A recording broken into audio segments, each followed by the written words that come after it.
کرے گا نہ معافی کی بات کرے گا. کیا کرے گا؟ آگے سے دلائل دے گا. کتنے لکھے ہے جی؟ کہاں لکھا ہوا ہے داڑھی؟ یہ ہوتا نا ایک تو بندہ معافی مانگے کہ بھائی غلطی ہے میری, دعا کر دو اللہ مجھے معاف کر دے. آگے سے حضرت ہم نے نئے ہیلے نئے بہانے گھڑ لی. نہیں حضرت, اپنے اللہ سے معافی مانگو, اللہ بہت معاف کرنے والا ہے. اور حضرت جی معاف سچے دل سے معافی مانگ کے تو دیکھو پھر ہوتا کیا. یہ لکھا ہے کہ حضرت فاروق اعظم رضی اللہ تعالیٰ عنہ کے دور میں نا ایک چنگی ساز بجانے والا گویا, کیونکہ اسلام میں تو حرام ہے یہ. حضرت فاروق اعظم رضی اللہ تعالیٰ عنہ نے کئی بار اس کو روکا, اس کو کوڑے بھی پڑے, لیکن وہ باز نہیں آتا تھا. چھپ چھپا کے اس نے پھر کہیں نہ کہیں محفل سجا ہی لینی. لیکن کیا ہوا, بڑھاپا آ گیا حضرت. اب وہ آواز نہیں رہی تو پھر وہ چاہنے والے بھی نہیں رہے, چھوڑ گئے سارے. وہ سنگی, وہ بیلی, وہ یار, وہ دوست سب چھوڑ کے چلے گئے حضرت. یہاں تک نوبت آئی کہ فاقوں پہ بات اتر آئی. اب کیا ہوتا ہے حضرت, آئے ہائے, جب سارے دروازے بند ہوتے ہیں نا تو بندہ پھر ہی اس در پہ جاتا ہے حضرت. سارے در بند ہو گئے, یاروں نے بھی بند کر دیے, چاہنے والوں نے بھی بند کر لیے, وہ جو مداح تھے انہوں نے بھی منہ موڑ لیے, سب ختم ہو گیا.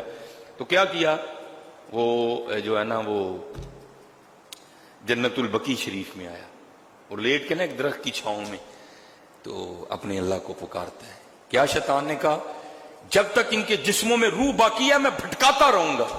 تو آگے سے اللہ جل شانہ نے کیا ارشاد فرمایا, مجھے بھی اپنی عزت و جلال کی قسم, یہ جب تک مجھ سے معافی مانگتے رہیں گے میں بھی ان کو معاف کرتا ہی رہوں گا.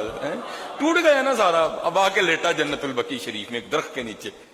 تو اب پکارتے ہیں, یا اللہ جوانی تھی توبہ نہیں کی, لیکن کیا ہوا, اب آواز بھی نہیں رہی, چاہنے والے بھی نہیں رہی, محبت کرنے والے بھی نہیں رہے, پیار کرنے والے بھی نہیں رہے.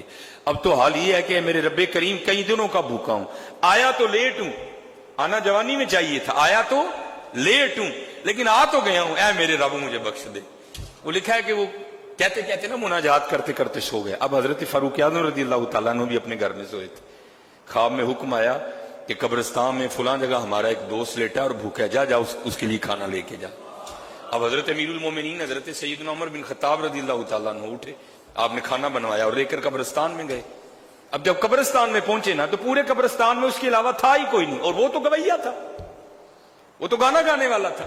اب حضرت عمر رضی اللہ تعالیٰ عنہ کا جب بھی گزر اس پہ ہوتا تو آپ دل میں یہی سوچتے کہ یہ تو ہو ہی نہیں سکتا, یہ تو گویا ہے, یہ تو گانے گانے والا ہے, یہ تو باجا بجانے والا ہے, یہ کیسے اللہ کا دوست ہو سکتا ہے.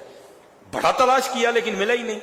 آخر پہ بارگاہ الہی میں رجوع کیا, رب کریم حکم آیا ہے کہ قبرستان میں میرا بندہ میرا دوست بھوکا لیٹا ہے اور پورے قبرستان میں اس کے علاوہ تو ہے کوئی نہیں. تو حکم آیا ہے میرے فاروق یہی تو میرا دوست ہے, یہی تو میرا دوست ہے, اس نے معافی مانگ لی ہے مجھ سے, اس نے توبہ کر لی ہے مجھ سے, توبہ کرو حضرت جی. جانا تو ہے حضرت جی, کیا رب کی بارگاہ میں یہ منہ کے لے کے جائیں گے کہ ہم نے اللہ کی بارگاہ سے تو, اور یہ قرآن میں ان اللہ یحب التوابین, بے شک اللہ توبہ کرنے والوں سے محبت کرتا ہے حضرت جی.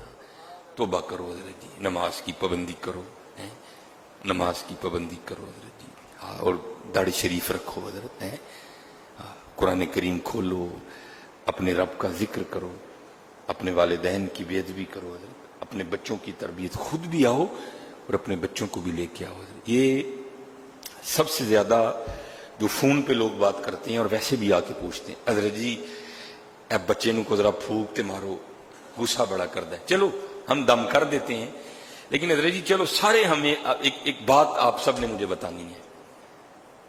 بچے کے لیے ہم قاری صاحب کے پاس بھی جا رہے ہیں, پیر صاحب کے پاس بھی جا رہے ہیں, جی کو تویز دے